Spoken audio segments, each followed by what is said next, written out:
السلام عليكم ورحمة الله وبركاته. الحمد لله رب العالمين، والعاقبة للمتقين، والصلاة والسلام على سيدنا محمد وعلى آله وصحبه أجمعين، أما بعد. فقد قال الله سبحانه وتعالى في محكمه التنزيل والفرقان المجيد بعد أعوذ بالله من الشيطان الرجيم. بسم الله الرحمن الرحيم. خذ من أموالهم صدقة تطهرهم وتزكيهم إلى آخر الآية.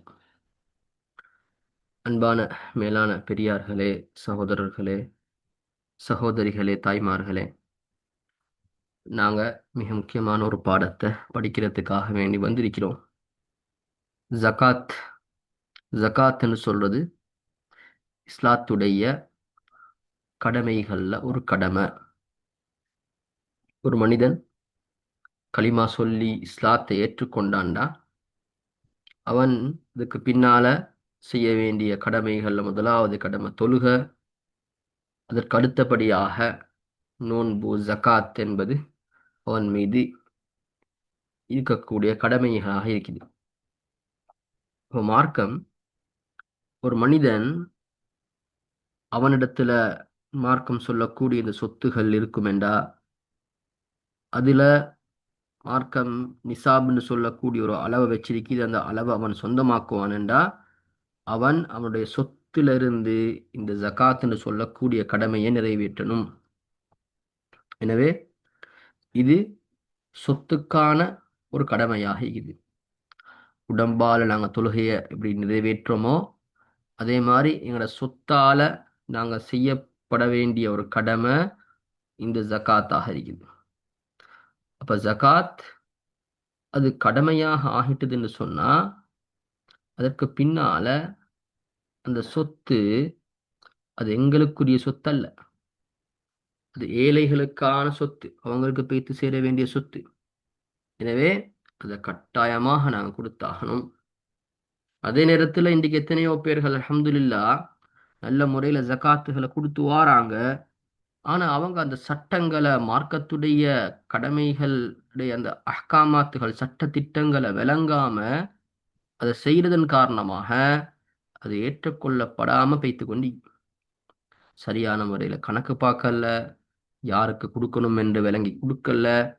அப்ப இப்படியாக இது செய்யப்படுறனால அதனுடைய அந்த கடமையை அவர் செஞ்சவராக, அது அவர் கணிக்கப்படாதவராக, ஆகாதவராக ஆகின்றார். ஆக நாங்க ஒவ்வொரு அமலையும் அதை விளங்கி படிச்சு செய்யறது கட்டாயம். சில நேரம் அவர் கொடுக்கக்கூடிய அளவு அது அவர் ஜகாத் என்ன அளவை கொடுக்கணுமோ அந்த கடமையான அளவை விட அதிகமாக அவர் கொடுத்திக்கலும். ஆனா அவர் சரியான சட்ட திட்டங்களை விளங்கி கொடுக்காதனால அது ஏற்றுக்கொள்ளப்படாததாக ஒரு சதகாவாக அது ஆகிவிடும்.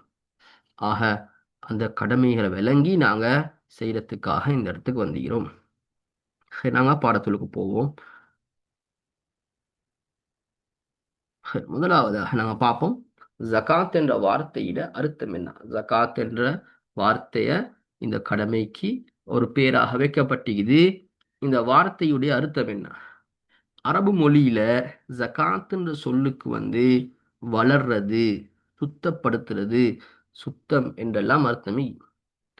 அப்ப அல்லாஹு தாலா இந்த கடமைக்கு இந்த பேரை வச்ச அர்த்தத்தை பார்த்தாலே நாங்க விளங்குது எங்களுக்கு, அது அல்லாஹு தாலா ஒரு நுட்பமாக, ஒரு ஹிக்மத்தாக அல்லாஹ் வச்சுக்கிறான். அப்ப இந்த வார்த்தையுடைய இந்த அர்த்தமே சொல்லி கொண்டு இருக்குது, யாரு ஜகாத்தை சரியாக கொடுப்பாங்களோ அவங்களோட சொத்துக்கள்ல அல்லாஹு தாலா வளர்ச்சியை உண்டாக்குவான். ஏன்னா ஜகாத்துன்னு வார்த்தைக்கு உலமாக்கள் சொல்றாங்க, அல் பரக்கா, பரக்கத் என்ற அர்த்தம் மிகுது, ஜியாதத்துல் ஹைர், அதிகமான நலவுகள் என்ற அர்த்தம் மிகுது, அந்நமா, வளர்ச்சி என்ற அர்த்தம் மிகுது, அத்தொஹாரா, சுத்தம் என்ற அர்த்தம் மிகுது. இப்படியான அர்த்தங்கள் உள்ள ஒரு வார்த்தையை தான் அல்லாஹு தாலா இந்த கடமைக்கு ஒரு பேராக வச்சுக்கிறான். அப்ப அந்த பேரு சொல்லி கொண்டிருக்குது, யாரு சரியாக ஜகாத் கொடுப்பாங்களோ அவங்கள சொத்துல வளர்ச்சி உண்டாகும், அது அவங்கள அசுத்தங்களை விட்டு சுத்தப்படுத்தும், அவங்கள சொத்துக்கான ஒரு பாதுகாப்பாக இந்த ஜகாத்தை நாங்க சரியாக கொடுக்கிறது அது ஆகிவிடும். எனவே இந்த ஜகாத்ன்ற வார்த்தை அது அரபு மொழியில இந்த அர்த்தங்கள் இருந்தாலும் ஷரியத்துல மார்க்கத்துல ஜகாத் என்று எந்த எதுக்கு சொல்லப்படுதுன்னு கேட்டா ஒரு குறிப்பிட்ட ஒரு சொத்துல இருந்து மனிதர்கள் கூடிய எல்லா சொத்துலையும் ஜகாத் கடமை இல்லை. சில குறிப்பிட்ட சொத்தை தான் இஸ்லாம் ஜகாத் இதுல கடமைன்னு வச்சுக்குது. எனவே குறிப்பிட்ட சொத்திலிருந்து கட்டாயமான பகுதியை இல்லைன்னா குறிப்பிட்ட பகுதியை குறிப்பிட்ட சொத்திலிருந்து எல்லாத்தையும் கொடுக்க தேவையில்லை. அங்க அதுல ஒரு குறிப்பிட்ட பகுதியை ஒருத்தர் சொந்தமாக்கி வச்சுக்கிறாருன்னு அந்த குறிப்பிட்ட பகுதியை தான் கொடுக்கணும். அதுவும் அந்த குறிப்பிட்ட பகுதியை குறிப்பிட்ட ஆக்களுக்கு தான் கொடுக்கணும். எல்லாருக்கும் கொடுக்கலாம். எனக்கு நினைச்சவங்களுக்கு எல்லாம் கொடுக்கலாம். மார்க்கம் சொல்லுது இப்படி இப்படியான ஆக்களாக தான் இருக்கணும், நீங்க அவங்களுக்கு தான் கொடுக்கணும். அப்ப ஜகாத் என்றா மார்க்கம் ஒரு குறிப்பிட்ட சொத்துகள்ல இருந்து குறிப்பிட்ட அளவை குறிப்பிட்டவர்களுக்கு கொடுக்கிறது, குறிப்பிட்ட பிரிவினர்களுக்கு கொடுக்கிறது சொல்லக்கூடிய ஒரு பெயர், ஒரு அமலுக்கு சொல்லக்கூடிய பெயர்.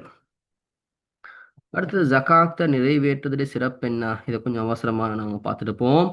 ஜகாத் அல்லாஹு தஆலா குர்ஆன்ல தொழுகையோடு சேர்த்து அல்லாஹ் ஜகாத்தை 27 இடங்களை சொல்லிக்கிறான். அகீமுஸ் ஸலாத்த வ ஆத்துஸ் ஸகா, நீங்க தொழுகையை நிறைவேற்றுங்க ஜகாத்தையும் நிறைவேற்றுங்கன்னு சொல்லி அல்லாஹ் குர்ஆன்ல 27 இடங்கள்ல தொழுகையோடு சேர்த்து அடுத்தே சொல்லுகிறான். இன்னும் 2 இடங்கள்ல இந்த வார்த்தைகள் கொஞ்சம் வித்தியாசமாக அல்லாஹ் அடுத்தடுத்து சொல்லாம கொஞ்சம் வித்தியாசமா சொல்லிக்கிறான். இப்படி அல்லாஹ் குர்ஆன்ல தொழுகையோட சேர்த்து ஜகாத்தை சொல்லிக்கிறனால தொழுகை எப்படி இஸ்லாத்துல மிக முக்கியமான கடமையாக இருக்குதோ அதை போன்ற ஒரு முக்கியமான கடமை தான் ஜகாத் என்பது அல்லாஹ் தாலா சூசகமாக எங்களுக்கு விளங்கப்படுத்துறான்.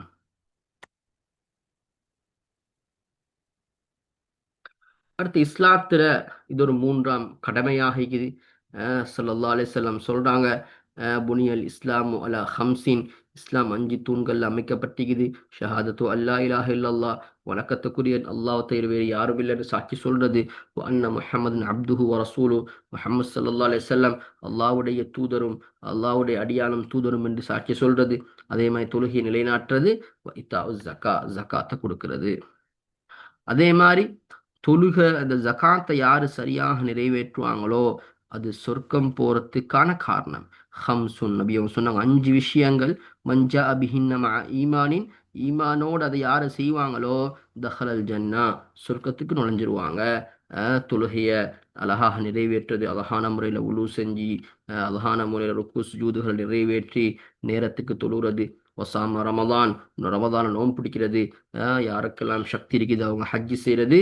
அதே மாதிரி ஜகாத்த மன மன நல்ல மனசோட நிறைவேற்றுறது. இப்படியான அமல்கள் சொர்க்கம் நுழைறதுக்கு காரணம். ஒரு மனிதர் அழகான முறையில ஜகாத்தை கொடுக்கிறாரு, அவர் சொர்க்கம் நுழைஞ்சவரா ஆகுவாரு. அப்ப அவர் ஜகாத்தை சரியாக நிறைவேற்றல, இதுக்கு மாற்றமானதாக அவருடைய நிலைமை ஆகிடும். அதே மாதிரி யாரெல்லாம் ஜகாத்தை சரியாக நிறைவேற்றுவாங்களோ அவங்க மறுமையில எந்த பயமும் இல்லாம இருப்பாங்க. அல்லதீன யுன்ஃபிகூன அம்வாலஹும் பில்லைலி வன்னஹார், இரவு பகலாக தந்த பணங்களை சொத்துக்களை யார் செலவழிக்கிறாங்களோ சிர்ரன் வ அலானியத்தன், ரகசியமாகவும் பரகசியமாகவும். சதகாக்களை ரகசியமாக நிறைவேற்றணும். அலானியா பகிரங்கமாக நிறைவேற்றப்படுறது ஜகாத். ஜகாத்தை பகிரங்கமாக நிறைவேற்றணும். அப்படி யாரு செய்வாங்களோ அவங்களுக்கு அல்லாட்ட கூலி இருக்குது. அதே மாதிரி லா ஹவுஃபுன் அலைஹிம், அவங்களுக்கு எந்த பயமும் இருக்காது. அதே மாதிரி ஜகாத்துக்கான கூலி பல இரட்டிப்பாக அல்லாஹ் தருவான். ஜகாத்தை கொடுக்கப்படக்கூடிய கூலிய 70 மடங்கு, அதே மாதிரி 700 மடங்கு வரைக்கும் அல்லாஹ் அதிகரிப்பான். யாரு ஜகாத்தை சரியா நிறைவேற்றுவாங்களோ அவங்க சித்திகீன்கள் சுஹதாக்களோட மறுமையில் எழுப்பாட்டப்படுவாங்க. இப்படி பல சிறப்புகள் சொல்லப்படுது. ஜகாத்துல சட்டம் என்ன, ஜகாத்துக்கு கொடுக்கிறது மார்க்கத்துல கடமை என்ன சட்டம், அது சுன்னத்தா அது முபாஹா என்னது மார்க்கத்திட ஐம்பெரும் அதான் சொல்லுது. அதானுக்கு பிறகு நாங்க தொடர்ச்சியா செய்வோம்.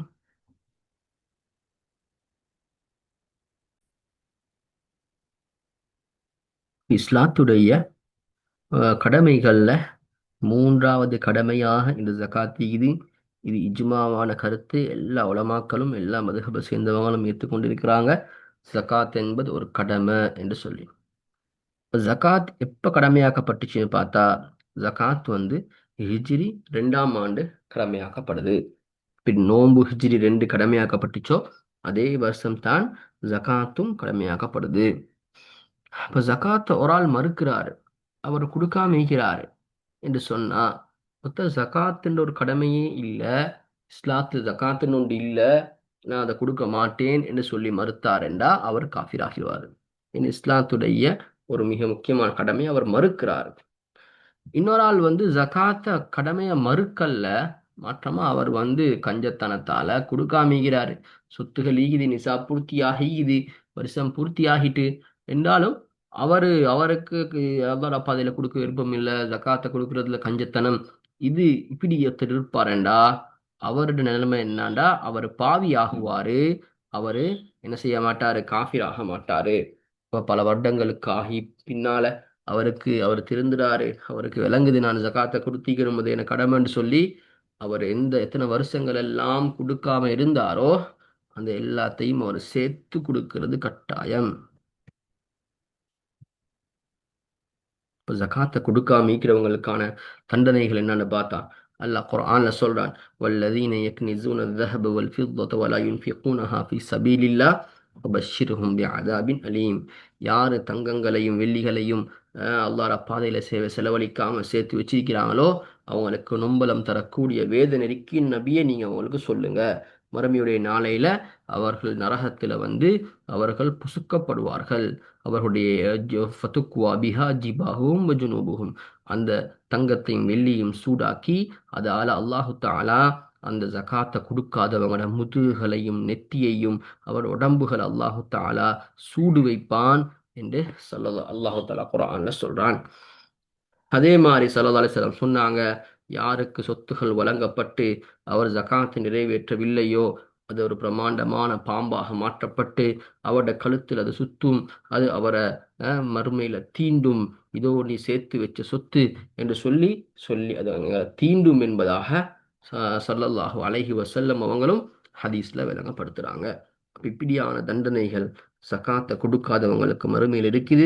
ஆனால் நாங்கள் சரியான முறையில் கணக்கு பார்த்து இந்த ஜகாத்துடைய கடமைகளை நிறைவேற்றுறது எங்களோட ஒவ்வொருத்தரோட பொறுப்பாக கடமையாகிறது. அடுத்து ஜகாத் கடமையாகிறதுக்கான நிபந்தனை. ஜகாத் கடமையாகிறதுக்கான நிபந்தனையில முதலாவது முஸ்லீமாக இருக்கணும். முஸ்லீமாக இருக்கிறவர் அவருடைய சொத்துல அவர் ஜகாத்தை ஒவ்வொரு வருடமும் நிசாப பூர்த்தியாகினா அவர் கொடுக்கறது கட்டாயம். அப்ப ஒருத்தர் முஸ்லீம் இல்ல, அவர் என்ன செய்யறாரு, காஃபிராக இருக்கிறாரு. இப்ப இவர் இஸ்லாத்துக்கு வந்தாரு, இவர் குஃபுர்ல இருந்த காலமெல்லாம் ஜகாத் கொடுக்கலையே, அங்க வசதியாத்தான் இருந்தாரு, இப்ப அதுக்குரிய ஜகாத்தை கொடுக்கணுமா? இல்ல, அவசியம் இல்ல. இஸ்லாத்துக்கு வந்தா அவர் கொடுக்க வேண்டிய அவசியம் இல்லை, அவருக்கு மன்னிப்பு இருக்குது. அதே நேரத்தில் ஒருத்தர் முருத்தத்தாகி போயிட்டார், இஸ்லாத்தை விட்டு வேறு மதத்துக்கு போயிட்டார், இஸ்லாத்துல தான் இருந்தார், இப்ப வேற மதத்துக்கு போயிட்டார். அந்த மதத்தில் இருக்கிற காலத்துல அவருக்கு ஜகாத்துடைய சொத்துகள் கடமையாக இருந்துச்சு, அந்த அளவு சொத்து அவர்கிட்ட இருந்துச்சு. இப்ப அவர் இஸ்லாத்துக்கு வந்தோன்ன அந்த ஜகாத் கொடுக்காம எவ்வளவு காலம் இருந்தாரோ அதனுடைய ஜகாத்தை கணக்கு பண்ணி அவருக்கு அதை முழுமையாக இஸ்லாத்துக்கு வந்த பின்னால கொடுக்கிறது கட்டாயம். அவரு இஸ்லாத்துக்கு வந்த பின்னால கொடுக்கிறது கட்டாயம். அடுத்தான் சுதந்திரமானவராக இருக்கணும். அடிமையாக இருக்கிறவங்களுக்கு ஜகாத் கடமை இல்லை. சொத்துக்கு பூர்த்தியான சொந்தமுடையவராக இருக்கணும். சொத்து அவருக்கு பூர்த்தியான சொந்தமாக இருக்கணும். சில சொத்துகள் எங்கட தான், ஆனா அதுல எங்களுக்கு பூர்த்தியான அதிகாரம் இல்லை. உதாரணமாக ஒருத்தருக்கு சொந்தமான ஒரு கடை ஒன்று இருக்குது, அந்த கடை இப்ப வழக்குல இருக்குது. இப்ப அவருக்கு அந்த கடையை எதுவுமே வருமானம் எடுக்கிறதோ அதை ஹேண்டில் பண்றதோ அது எதுவுமே செய்யலாமே. இதுக்கு அவர் ஜகாத் கொடுக்கணுமான்னு கேட்டா அவர் ஜகாத் கொடுக்க தேவையில்ல. ஏண்டா அவருக்கு அது பூர்த்தியான சொந்தம் என்று இன்னும் முடிவாகல. கோர்ட்ல முடிவாகினாத்தான் அவருக்கு பூர்த்தியான சொந்தமா இல்லையான்னு தெரிய வரும். அப்ப அப்படியான இன்னும் உறுதி ஒன்று வரல, அதனால அது அவர் கொடுக்க வேண்டிய அவசியம் இல்லை. அப்ப எனக்கு பூர்த்தியான சொந்தமுள்ள சொத்தாக அது இருக்கணும். அடுத்து ஒவ்வொரு சொத்திலும் ஜகாத் கடமையாக கூடிய அளவை நிசாபை அடைஞ்சிக்கணும். அப்ப நாங்க சொல்லுவோம் பின்னால இப்ப என்னென்ன சொத்துல ஜகாத் கடமையாகும் என்று. அந்த சொத்துகளுக்கு ஒரு அளவுண்டி, தொட்ட சல்லிக்கின்றதுக்கு அவருக்கு ஒரு 2-3 லட்சம் சல்லிக்குது, இப்ப அவருக்கு ஜகாத் கடமையாண்டா அப்படி கடமையாவாது. சல்லில ஜகாத் கடமையாகிறதுக்குன்னு ஒரு அளவு ஒண்டிக்குது. இந்த அளவு சல்லி ஒரு ஆள் வச்சிருந்தா தான் ஜகாத் கடமை. தங்கத்துல ஜகாத் கடமைன்னு சொன்னதுக்கு ஒருத்தர் 2-3 பவுன் தங்கம் வச்சு கொண்டிருக்கிறார் கொஞ்சம் காலமாக. அவர் சேவிங்காகத்தான் வச்சிருக்கிறாரு. இப்ப அதுல ஜகாத் கடமையாகுமாண்டா அப்படி கடமையாகாது. அது என்ன செய்யணும், நிசாப அடைஞ்சி அந்த நிசாப்ன்ற அளவு அடைஞ்சாதான் ஜகாத் கடமையாகும். அதே மாதிரி தங்கம் வெள்ளி வியாபார பொருட்கள் மற்றும் கால்நடைகள் சந்திர கணக்கின்படி ஒரு வருடம் பூர்த்தியாக இருத்தல். இப்ப ஜகாத் கடமையாகக்கூடிய சொத்துகள் நாங்க பின்னால சொல்லுவோம்.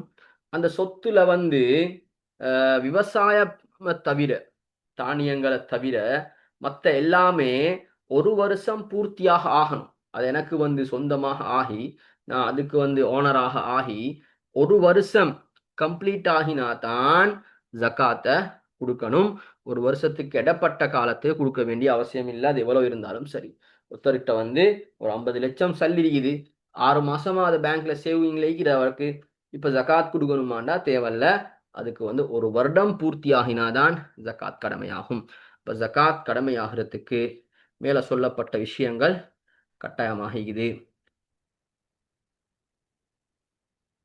அப்ப சொந்தமாக ஈக்கணும்னு சொல்ற நேரத்துல சில விஷயங்கள் எங்களுக்கு பார்க்கலாம். உதாரணமாக ஒருத்தர் ஒரு மதரசா செய்யறாரு. அந்த மதரசாக்கு நிறைய சொத்து இருக்குது. இப்ப அந்த மதரசாவுடைய முதிரோ நிர்வாகமோ அது ஜகாத் கொடுக்கணுமா? தேவையில்ல. ஏன்னா அது அவங்களுக்கு சொந்தமானது இல்லை, அது வகுப் பண்ணப்பட்டது. அதே மாதிரி தான் சில என்ஜிஓக்கள்னு சொல்றோம். சமூக சார்ந்த சமூகத்துக்கு சேவை செய்யறதுக்காக இருக்கக்கூடிய நிறுவனங்கள், அவங்களுக்குள்ள சொத்துகளும் தான் இத மாதிரி. அது அவங்களுக்குன்னு சொந்தம் இல்லை, அதெல்லாம் ஒரு பொது சொத்தான விஷயங்கள். அப்ப அதுக்கு அவங்களுக்கு என்ன இல்லை, ஜகாத் கடமை ஆகாது.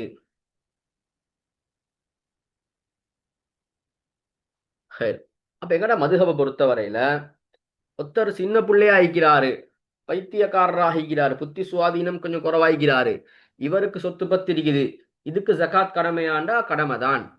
அப்ப இங்கே நாங்க முஸ்லீமாக ஈக்கணும், சுதந்திரமானவராக ஈக்கணும் என்று தான் பார்த்தோமே தவிர அவர் பருவ வயசு அடைஞ்சிருக்கணும் என்று சொல்லல.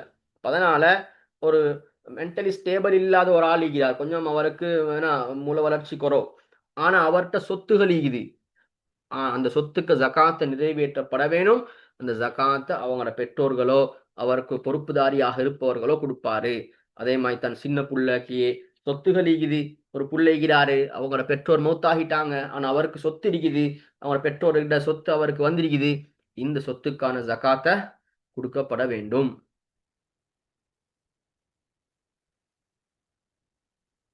அப்ப அடுத்து நாங்க பார்ப்போம், இப்ப ஜகாத் கடமையாகிற சொத்துக்கள் என்னென்ன சொத்துல ஜகாத் கடமை? தங்கம், தங்கத்துல ஜகாத் கடமை. வெள்ளி, பணம், சல்லி, வியாபார பொருட்கள், வியாபாரத்துக்காக வேண்டிக்கக்கூடிய பொருட்கள், அது நாங்க பின்னுக்கு ஒன்று தெளிவா பார்ப்போம். இப்ப வியாபார பொருள் வரக்குள்ள அது என்ன வியாபாரமாக இருந்தாலும் சரி, எல்லா வியாபாரத்திலையும் ஜகாத் கடமையாகும். தானியங்கள், அதே மாதிரி கால்நடைகள், கனிப்பொருள்கள், புதையல். அப்ப இதுல நாங்க தானியங்கள் கால்நடைகளை பத்தி நாங்க பெருசா பார்க்க போறோம்ல. நாங்க தங்கம் வெள்ளி பணம் வியாபார பொருட்கள் இதுகளை பத்தி தான் நாங்க இன்ஷா அல்லாஹ் இங்க தெளிவா பார்க்க போறோம். யாருக்காலம் இதை பத்தி தானியங்கள் கால்நடைகளை பத்தின தெளிவுகள் தேவைன்னா எங்களுக்கு மெசேஜ் பண்ணினா நாங்க அதை பத்தி இன்ஷா அல்லாஹ் அவங்களுக்கு மட்டும் தெளிவுபடுத்துவோம் இன்ஷா அல்லாஹ். சரி, தங்கம், தங்கத்துல ஜகாத் கடமையாகக்கூடிய அளவு என்ன? ஹதீஸ்ல வருது, ஒருத்தருக்கு 200 திர்ஹம்கள் வெள்ளியும் அதே மாதிரி 20 தீனார் தங்கமும் இருந்தா அதுல தங்கத்துல அரை தீனாரையும் 200 திர்ஹம் வெள்ளியில 5 திர்ஹத்தையும் ஜகாத்தாக கொடுங்க என்று சொல்லி இந்த ஹதீஸ் சொல்லுது, அபூதாவுத்ல வரக்கூடிய ஹதீஸ்.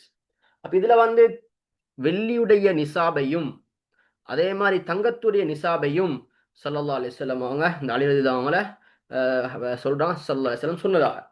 அப்ப 200 திர்ஹம் என்பது வெள்ளியுடைய நிசாப், 20 தீனார்ன்றது தங்கத்துடைய நிசாப். அதுல எவ்வளவு கொடுக்கப்பட வேணும்ன்றதும் இந்த ஹதீஸ்ல வந்திக்குது. 200ல 5 திர்ஹத்தை கொடுக்க சொல்றாங்க. அப்ப அது 2.5 வீதம். 200ல 2.5 வீதம் 5 திர்ஹம் என்பது. அதே மாதிரி தங்கத்துல 20 இருந்தா அரைவாசிய கொடுங்கன்னு சொல்றாங்க. 20 தீனார்ல அரை தீனார கொடுங்கன்னு சொல்றாங்க. அதுவும் 2.5 வீதம். அப்ப தங்கம் வெள்ளியுடைய நிசாப் இந்த இடத்துல சொல்லப்பட்டிருக்குது. அப்ப இந்த ஹதீஸ் நாங்க கொண்டாந்திக்கிறோம் தங்கத்துக்கு நிசாபுக்கு ஆதாரமாக. அப்ப கீழே போடப்பட்டு ஒருவர் தங்கத்தில் 20 தீனாரை சொந்தமாக்கினா அவர் மீது ஜகாத் கடமையாகும். அப்ப 20 தீனார்ன்றது எங்கட காலத்துல இப்ப எப்படி நாங்க விலையை கொள்றது? அதை ஒரு தீனார் வந்து 4.25 கிராம் ஆகுது. ஒரு தீனார் வந்து 4.25 கிராமாக ஆகுது. அப்படி பார்க்க போல அது 20ஆல 20 தீனார்னு நாங்க சொன்னோம். அப்ப அது 20ஆல பெருக்கிற நேரம் 85 கிராம். 85 கிராம் தங்கம் ஒத்தர்ட்ட ஈக்க வேண்டா அவரு ஜகாத் கொடுக்கணும். 85 கிராம் தங்கம்னு சொல்றது வந்து 24 கேரட் தங்கத்துல தான் அதை நாம பார்க்கணும். ஏண்டா ஃபிக்ஹ்ல வருது, உலமாக்கள் சொல்றாங்க, நிசா மின்ஹஜு தாலிபின் வரக்கூடிய இபாரத்தை எடுத்து போட்டுக்கிறோம். நிசாபுல் ஃபித்தா மிஅதா திர்ஹமின் வஸ்ஸஹபி 20 மிஸ்காலன் பிவஸ்னி மக்கா வஸகாத்துஹுமா ருபு உஷ்ரின் வலா ஷைஅ ஃபில் மக்ஷூஷ் ஹத்தா யப்லுவ ஹாலிசுஹு நிசாப. அப்ப கலப்படமான தங்கம், கலப்படமான தங்கம் என்ற என்ன ஒரு நகசீர் என்று சொன்னா நாங்க 24 கேரட், அதாவது வெறுமன தங்கத்தால செய்யலாம். அதுக்கு நாங்க வேற கனிமங்கள் கலக்கணும், கலக்கிதான் நகையா செய்யலாம், ஒரு ஆபரணம் செய்யலாம். அப்ப ஆபரணமா வந்துச்சுன்னு சொன்னா அது 10.5 பவுன். 85 கிராம் என்பது 10.5 பவுனும் 1/4 பவுனும் வரும். அப்ப அதுல ஜகாத் கடமை ஆவாது.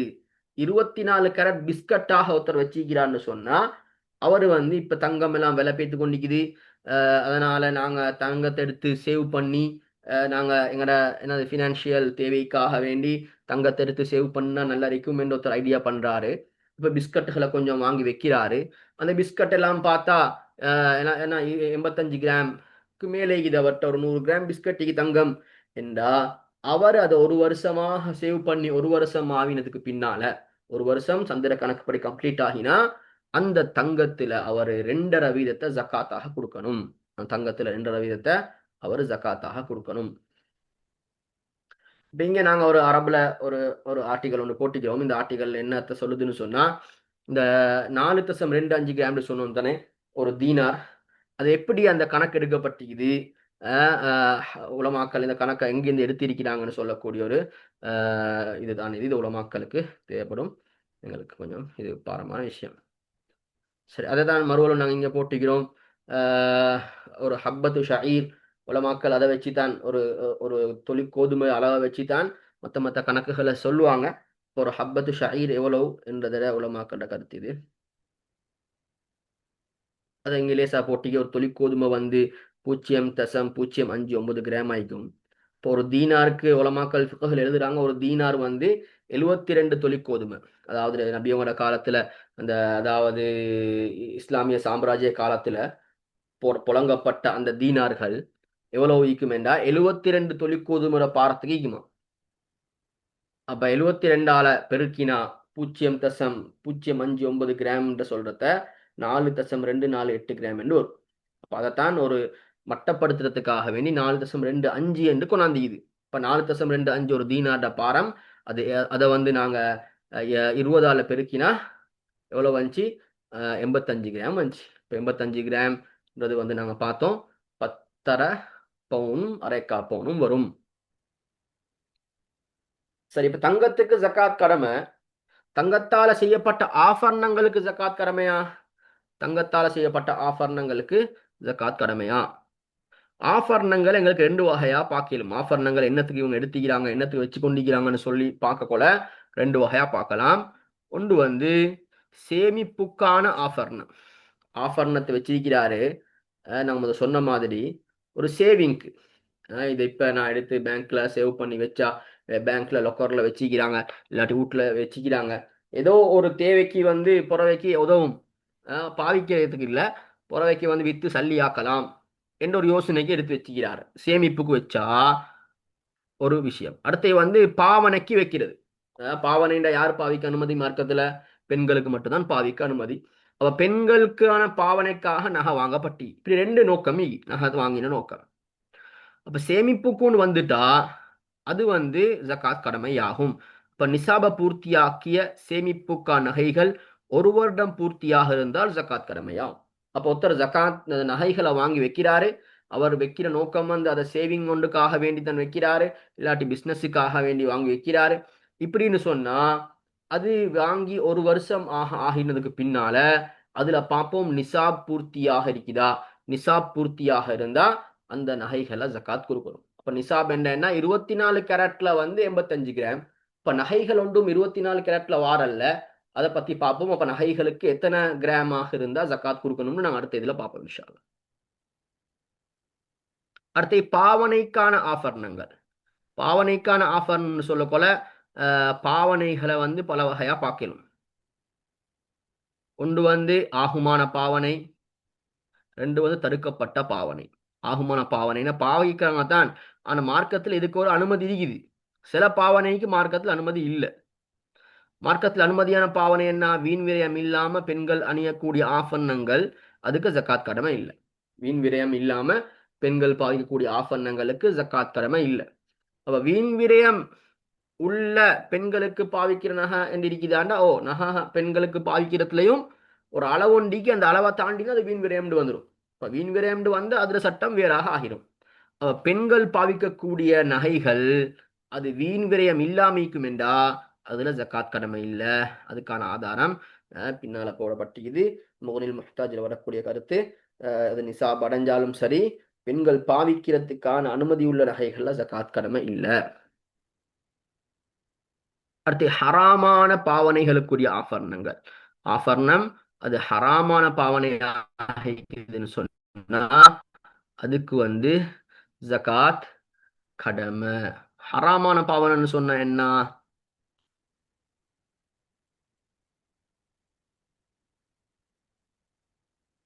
ஹராமான பாவனைகள் ஆண்கள் நகை அணியது ஹராம். அப்போ ஒரு ஆண் அணியத்துக்காகவே நகை வச்சுக்கிறாரு, அது அது அது நிசாப் அடையும் என்று அதுக்கு ஜக்காத் கொடுக்கணும். அவர் அதை பாவிக்கிறதுக்கு வேறைய பாவம் அவருக்கு கிடைக்கும், அதுக்கு ஜக்காத்தும் கொடுக்கணும். அதே மாதிரி தங்கத்தால பாத்திரங்கள் மார்க்கத்துல பாவிக்க அனுமதி இல்லை. தங்க பிளேட், தங்க கோப்பை எல்லாம் வச்சுக்கிறாங்க, இது மார்க்கத்தில் அனுமதி இல்லை. அப்படியாக இருந்தா அதுக்கு ஜக்காத் கொடுக்கணும். அதே மாதிரி பெண்கள் வீண் விரயமாக தங்க நகை பாவிக்கிறாங்க. இப்ப வீண் விரயம் எப்படி முடிவெடுக்கிறது? உலமாக்கள் இதுக்கு விளக்கம் சொல்றாங்க. ஒரு பெண் நகை அணிஞ்சிருக்கிறா, அது வந்து பார்க்க அருவருப்பாக அந்த அளவுக்கு அதிகமா நகை அணிஞ்சிக்கிறா. அப்ப இது எப்படி நடைமுறைக்கு வரும் என்று கேட்டா அந்தந்த ஊருக்கு ஏத்த மாதிரி தான் அது நடைமுறைக்கு வரும். சில ஊர்கள்ல ஒரு 20 பவுன் 21 22 பவுன்கள் பாவிக்கிறாங்கடா, ஆக வசதியான பெண்கள் கூட அந்த அளவு தான் பாவிக்கிறாங்கடா. அதை விட அதிகமாக பாவிக்கிறது இஸ்ராஃப், வீண் விரயம் என்று வரும். அப்ப இதுல உலமாக்கள் ரெண்டு வகையா பேசிக்கிறாங்க. ஒன்று, ஒரு நகை அதிலே பாரம் கூட ஆகிக்கிறது அதிகமா, அதாவது 50 பவுன் 30 பவுனுக்கு ஒரு பெரிய மாலையோட போட்டிக்கிறாங்க. இப்படி யாருமே போட மாட்டாங்க இந்த ஊர்ல, இவ அப்படி போட்டிருக்கிறா என்றா அது இஸ்ராஃப். அதே மாதிரி 4-5 மாலைத்தான், ஆனா அதை போட்டு கொண்டிருக்கிறா. 4-5 மாலை போட்டு அந்த ஊர்ல அப்படி போடல, மாலைண்டா ஒரு 3 போடுவாங்க, இந்த பெண் ஒரு 5-6 போட்டு கொண்டிருக்கிறா. இது பாக்குறதுக்கு அருவருப்பாக இருக்குது என்றா இது இஸ்ராஃப். இஸ்ராஃப் என்று வந்துட்டா அப்ப 3க்கு மேல தானே இஸ்ராஃப் இந்த ஊர்ல என்றா, அப்ப அந்த 2க்கு மட்டுமா ஜகாத் கொடுக்கணும்டா? இல்ல, அந்த 6க்குமே கொடுக்கணும். அப்ப ஒருத்தர் வந்து ஒரு ஊர்ல சாதாரணமாக இந்த மாதிரி ஊர்ல ஒரு பெண் வந்து ஒரு 20 பவுன் நகை போடுவா, வசதியான ஒரு பெண் 20 பவுன் நகை போடுவா. இந்த பெண்ணு கிட்ட ஒரு 30 பவுன் நகை வச்சுக்கிறா, அதாவது 30 பவுன் நகையை போட்டு கொண்டு போறா என்றா இந்த 30லையும் தான் ஜகாத் கொடுக்கணுமே தவிர 20க்கு மேல் மிச்சமான 10க்கு கொடுக்கறே இல்லை. இஸ்ராஃபுடைய அந்த எல்லையை தாண்டினதுக்கு மட்டும் கொடுக்கறல்ல, கொடுக்கணும் என்று வந்துட்டா 30க்கும் சேர்த்து அப்ப அந்த 30 பவுன்ல 2.5 வீதத்தை கொடுக்கணும். சரி, அடுத்தது நகைகளுக்கு எப்படி ஜக்காத் வழங்குறேன். இப்ப நகைகளுக்கு ஜக்காத் வழங்கணும்னு வந்து சொல்லிட்டோம். எந்த டைம்ல அது என்னது இஸ்ராஃபான பாவனை, அதே மாதிரி சேமிப்புக்காக வச்சிருக்கிற நகை, இதுகளுக்கு ஜக்காத் கொடுக்கணும் என்ற நிலைமைக்கு இந்த கருத்தை நாங்க விளங்கிட்டோம். இப்ப நகைகளுக்கு அப்ப எப்படி கொடுக்குறேன்? 85 கிராம் 10.5 பவுன் நகை வச்சு இந்த ஜக்காத் கொடுக்கணுமாண்டா அப்படி அவசியம் இல்லை. ஏனென்றா எந்த ஒரு நகையும் என்ன செய்யப்படாது, 24 கேரட் தங்கத்தால செய்யப்படாது. ஒன்று அது 18 கரட்டாகவோ 19ஓ 20ஓ 21ஓ இருக்குமே தவிர அது வந்து என்ன செய்யாத ஒரு நாளும் 24 கரட்டால செய்யப்படுற இல்லை. அதனால 10.5 பவுன் நகை இருந்தா ஜகாத் கொடுக்கணும் என்று வராது. பிஸ்கட் இருந்தா மட்டும்தான் அந்த கணக்குல ஜகாத் கொடுக்க வேண்டி வரும். அப்ப நகைக்கு எப்படி கொடுக்கறதுன்னு கேட்டா, இங்க பாருங்க, இந்த சமன்பாடை நீங்க செஞ்சு பார்த்தீங்கன்னா அதுல விளங்கும் நாங்க ஜகாத் எப்படி கொடுக்கணும். ஏன்னு சொன்னா, உதாரணமாக ஒத்தட்ட 18 கேரட் தங்கம் மீக்கி வச்சுக்கோங்களேன். 18 கேரட் தங்கம் மீக்கேண்டா அது என்னத்தை சொல்லுதுண்டா, அந்த நகை 24 கேரட்ல, பொதுவாக 24 தானே, 24 ஆறு ஆறு விகிதம், வீதம் இல்ல விகிதம், 6 விகிதம் வேறு கனிமங்கள், தங்கம் இல்லாத வேற விஷயங்கள் அந்த நகையில் இருக்குது. 18 விகிதம், 18 விகிதம் வந்து தங்கம் இது. அப்ப அதுல வந்து தங்கம் வந்து 24ஆக மாறினாதான் அதுல ஜகாத் கடமையா மாறும். அப்ப அந்த 24ஆக நகை தங்கம் வாரத்துக்கு அந்த 18 கேரட்ல உள்ள நகை எத்தனை கிராமா மாறினா அதுல வந்து 85 கிராம் தங்கம் வரும்னு கேட்டா 113 கிராம், 113 கிராம்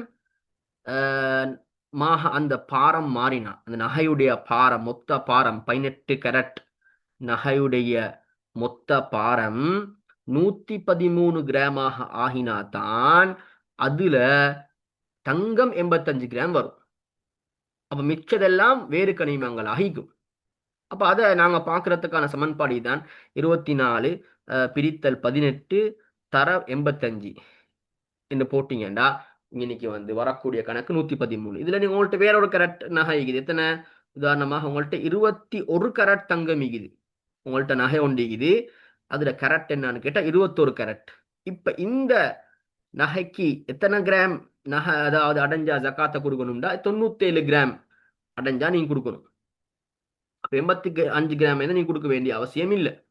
அப்ப அதை இப்படி இதே சமன்பாடு தான். 24 பிரிக்கப்பட்டு 21ஆல மறு 85ஆல பெருக்கினா வந்த பதில். சரி, இப்ப 97 கிராம் என்பது எத்தனை பவுன் என்றா நீங்க மறுவா அதை நீங்க 8ஆல பிரிச்சீங்கடா, 97 8ஆல பிரிச்சீங்கன்னு சொன்ன வரக்கூடிய கணக்கு வந்து 12.14. அப்ப 12 பவுன், 12 பவுன் உள்ளவங்க ஜகாத் கொடுக்கணும் 21 கேரட் உள்ள நகையில. அதே மாதிரி 18 கேரட் உள்ளவங்க அவங்களுக்கு எத்தனை கிராம் சொன்னோம்? 113 கிராம் என்ன சொன்னோம்? அதை நாங்க 8ஆல பிரிச்சு பார்த்தோம்டா 14 பவுன். 18 கேரட் நகை வச்சிக்கிறவங்க 14 பவுன் நகை வச்சிருப்பாங்கடா. 18 கேரட் நகை வச்சிக்கிறவங்க 14 பவுனை வச்சிருப்பாங்கடா, அவங்க ஜகாத் கொடுக்கணும். அது இல்லாம அவங்க 10.5 பவுன்ல கொடுக்க வேண்டிய அவசியம் இல்லை. 10.5 பவுன்ல யாரு கொடுக்கணும்? 85 அதாவது 24 கேரட் உள்ளவங்க மட்டும்தான் 10.5 பவுன்ல கொடுக்கணும்.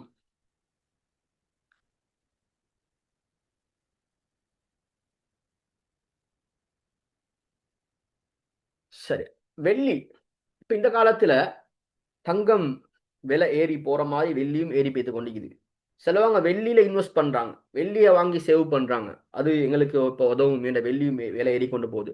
நான் போன வருஷம் ரமதான்ல இதே மாதிரி ஒரு செமினார் செஞ்சேன். அந்த நேரத்துல வெள்ளியில கணக்கு பார்த்தேன், 320 ரூபா செச்சம் இன்ச்.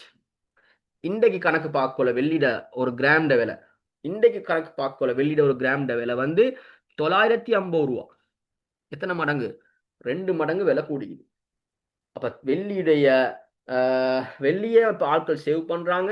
அப்போ ஒரு வருடமாக வெள்ளியை சேவ் பண்ணினா அதுலயும் ஜகாத் கொடுக்கணும் என்று வரும். அப்ப எவ்வளவு வெள்ளி? ஹதீஸ்ல வருது, மேல பார்த்த அதே ஹதீஸ், 200 திர்ஹம் வெள்ளி ஒரு ஆள் சொந்தமாக்குவாரெண்டா அவர் ஜகாத் கொடுக்கணும். அப்ப 200 திர்ஹம் என்பது தற்காலத்து கணக்குப்படி உலமாக்கள், அதாவது இங்க சில உலமாக்களை கருத்துக்களை கொண்டாடப்பட்டிருக்குது. இவங்களெல்லாம் இந்த அளவீடுகளை பத்தி பேசக்கூடிய உலமாக்கள், மார்க்கத்துல வரக்கூடிய அளவீடுகளை பத்தி ஆய்வு செஞ்சு அதுகள்ல புத்தகம் எழுதினவங்க. அப்ப அதுல இமாம்கள் சொல்றாங்க, அதிகமான கருத்து ஒவ்வொன்று சொல்லப்பட்டிருக்குது. அதிகமான உலமாக்கள கருத்துப்படி 2.975 கிராம் என்பதுதான் அதிகமான உலமாக்கள கருத்து. அந்த கணக்குப்படி தான் நாங்க எடுத்துக்கிறோம். இப்ப நேரத்தோட சொன்னோம், ஒரு தொழிற்கோதுமை வந்து 0.055 கிராம் என்று சொல்லி. அப்போ உலமாக்கள் இந்த திருகத்துடைய திருகம்னு சொல்லுவாங்க, வெள்ளி சல்லிக்கு திருகம்டுவாங்க, தங்க சல்லிக்கு தீனார்டுவாங்க. இப்ப வெள்ளி சல்லி உடைய அதாவது 200 திருகம் இருந்தா ஜக்காத் கடமானு வந்துச்சு. அப்ப அந்த ஒரு திருகத்திட பாரத்தை பத்தி சொல்லக்கொள்ள இந்த தொழிற்கோதுமையை வச்சு சொல்லக்கொள்ள உலமாக்கள் சொல்லுவாங்க அது 50.4 50.4 அதுல பாரம். அப்ப இந்த 0.059 சொல்றது 50.4 பெருக்கினா பாருங்க 2.973 வருது. அப்போ ஒரு திருகத்துல பாரம் மேல இந்த உலமாக்கள் சொன்ன அந்த கணக்குகளை இதே அளவு தான் சொல்லப்பட்டிருக்குது.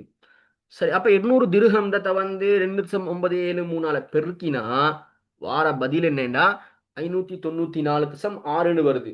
அப்ப அது ஒரு ரவுண்ட் ஃபிகரா ஆக்கணுன்றதுக்கு 595 சொல்லப்பட்டி.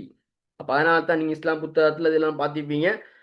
வெள்ளியில ஜக்காத் கடமையாகக்கூடிய அளவு 595 கிராம் என்று சொல்லுவாங்க. அப்ப இந்த கணக்கு எப்படி வந்துச்சுன்னு சொன்னா, ஆனா நபியவள காலத்திலேயோ சஹாபாக்கள காலத்திலேயோ கிராமிக்கல். அப்ப அவங்கள்ட்ட எல்லாம் என்ன அளவீடு இருந்துச்சுன்னு சொன்னா இந்த தொழிற்கோதுமையை வச்சு பார்க்கக்கூடிய அளவீடு இருந்துச்சு. ஏன்னா தொழிற்கோதுமை இந்த பார்லின்னு சொல்றது எல்லா காலத்திலையும் ஒரே அளவா தான் நீக்கும். அப்ப அதை வச்சு எங்களுக்கு ஒவ்வொரு அளவுகளை கணிச்சா எந்த காலத்துக்கும் கணக்கு சொல்லலாம். அப்போ ஒரு திருகம்ன்ற அந்த சல்லி 50.4 50 பார்லியும் ஒரு பார்லிய உடைச்சி 10 உடைச்சி அதுல 4 சேர்த்தா எவ்வளவு பாரமும் அதுதான் ஒரு திருகம்ன்ற பாரம்னு சொல்லிக்கிறான். அப்ப அதை வச்சுதான் நாங்க இங்க பெருக்கி இந்த கணக்கை எடுத்துக்கிறோம்.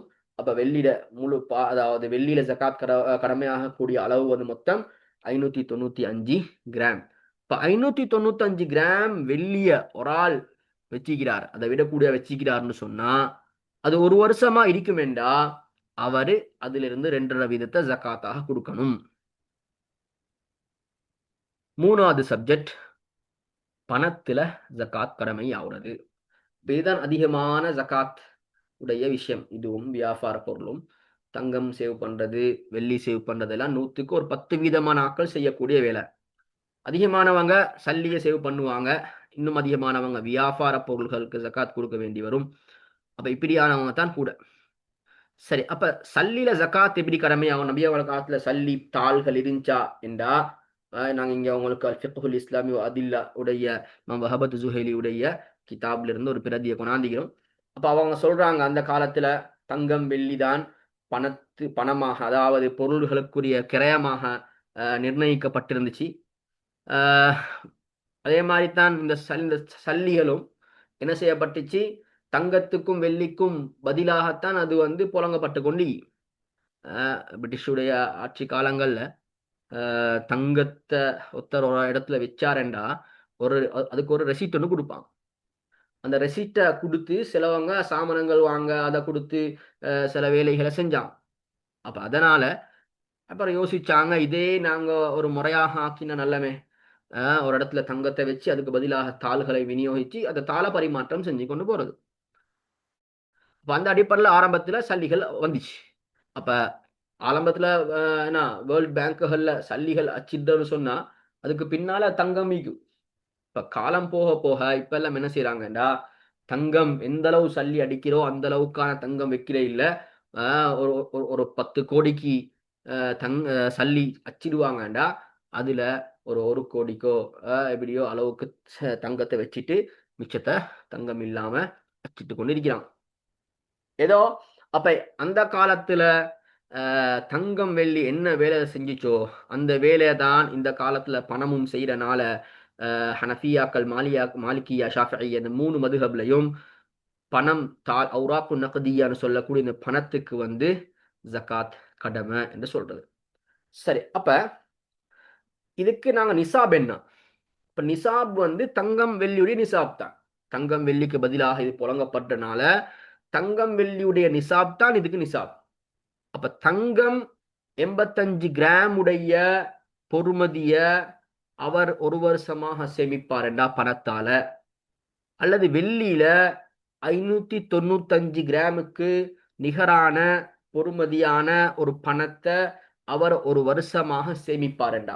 அந்த அந்த சல்லியை அடைஞ்சி ஒரு வருஷம் ஆனதுக்கு பின்னால 85 கிராம் பொறுமதியான சல்லிய சேர்த்து ஒரு வருஷம் ஆகிறதுக்கு பின்னால அல்லது 595 கிராம் உடைய அந்த சல்லிய எப்ப சேர்க்க ஸ்டார்ட் பண்ணாரோ அதுல இருந்து ஒரு வருஷமா இதுக்கு பின்னால சந்திர கணக்குப்படி அவரு ஜக்காத்தை கொடுக்கணும். அப்ப 85 கிராம் பொறுமதியான அந்த சல்லியுடைய அளவை நாங்க பார்ப்போம். இன்றைக்கிட விலை இன்றைக்கிட விலை ஒரு கிராம் தங்கம் 24 கேரட் ஒரு கிராம் தங்கம் வந்து 53,400 ரூபாய். இப்பதான் நான் இந்த கணக்கை மாத்தினேன் இப்ப மகரிபுக்கு முன்னால. இதுக்கு முன்னுக்கு இந்த இடத்துல வந்து போன வருஷத்தை கணக்கு இருந்துச்சு. போன வருஷம் கிட்டத்தட்ட 23,000 சச்சம் நினைக்கிறேன் தான் இருந்துச்சு. இந்த பயணம் டபுள் ஆகிக்குது, ஒரு வருஷத்துல டபுள் ஆகிக்குது. 53,400 ரூபா ஒரு கிராம் தங்கம். அப்ப அந்த அடிப்படையில பார்த்தா கீழே பாருங்க 53 அந்த 53,400 85ஆல பெருக்கப்பட்டிக்குது. 85 கிராம் 24 கேரட்டுடைய அந்த நிசாபால அப்ப எவ்வளவு வருது? 45,39,000. 45,39,000க்கு மேல உள்ளவங்க தான் ஜகாத்த தங்கம் படி பார்த்தா கொடுக்கணும். அதே நேரம் வெள்ளியுடைய ஒரு கிராம் 950 கிராம் 954 கிராம் சரியான கணக்கு. அதை 595ஆல பெருக்கினா வரக்கூடிய பதில் 5,67,630 ரூபா. இப்ப அகில இலங்கை ஜெமியத்துல் உலமா இன்னும் சில ஃபத்வா நிறுவனங்கள் எல்லாம் சொல்றாங்க, இந்த காலத்துல நாங்க வெள்ளிய மையமா வச்சு ஜக்காத்தை கொடுக்க முயற்சிப்போம். அது வியாபார பொருட்களுக்கும் தான், பணத்துக்கான ஜக்காத்தையும் தான் வெள்ளிய நிசாபாக ஆக்கி ஜக்காத்தை கொடுப்போம்னு சொல்றாங்க. அதுதான் ஏற்றம், அதுதான் பொருத்தம் என்று சொல்லி. ஏண்டா நாங்க தங்கத்தை வச்சு பார்க்க போனோம், 45 லட்சத்துக்கு மேல 45,40,000 ரூபாய்க்கு மேல உள்ளவங்க தான் ஜகாத் கொடுக்கணும் என்று வரும். அப்ப ஜகாத் கொடுக்கக்கூடியவர்களுடைய அளவு கணிசமாக குறைய சான்ஸ் இது. அப்ப அதனால நாங்க தங்கத்தை வச்சு பார்த்தோம் என்றா இது இந்த காலத்தை பொறுத்தவரையில சிக்கலாக அமையும். அதனால் வெள்ளியை வச்சு பார்த்தோம் என்றா ஏழைகளுக்கு அது மிக அன்சபாக மிக பொருத்தமாக இருக்கும். அதிகமானவங்க ஜகாத் கொடுத்த நன்மை அடையலும். அதனால நாங்க வெள்ளிய வச்சு நிசாபை பார்த்து ஜகாத்தை கொடுக்க முயற்சி செய்யணும். அப்ப வெள்ளியில வந்து 5,67,630 6 லட்சத்துக்கு மேல உள்ளவங்க, ஒரு லேசா சொல்லணும் 6 லட்சத்துக்கு மேல உள்ளவங்க எல்லாம் என்ன செய்யலாம்? வெள்ளிப்படி பார்த்து ஜக்காத் கொடுக்கலாம். இப்ப இந்த அளவு பணத்தை அப்ப நாங்க வந்து ஒருத்தர் வந்து வெள்ளிய வச்சு பார்த்து ஜக்காத் கொடுக்கல என்னனால அவரை பாவின்னு சொல்ல மாட்டோம். ஆனா தங்கத்தை உடைய அளவுக்கும் மேல அவர்கிட்ட நிசாபிகிதி 45 லட்சம் 45,40,000 ரூபாய்க்கு மேல அவர்கிட்ட சல்லி ஒரு வருஷமா சேர்த்து வச்சுக்கிறாரு. அப்பயும் அவர் ஜக்காத் கொடுக்காமிக்கிறாருன்னா அவரை பார்த்து நாங்க பாவின்னு சொல்லுவோம். ஆனா வெள்ளிப்படி கொடுக்காதவரை நாங்க பாவின்னு சொல்ல மாட்டோம். அவரை நாங்க தர்கீப் ஆர்வப்படுத்துவோம், நீங்க ஜக்காத்தை கொடுக்கலாம் உங்களுக்கும் என்று சொல்லி. அப்ப இதுல வந்து 2.5 வீதத்தை நாங்க என்ன செய்யணும்? ஜக்காத்தாக கொடுக்கணும். இது அவருக்கு ஜக்காத் கடமையாக்கூடிய அளவு.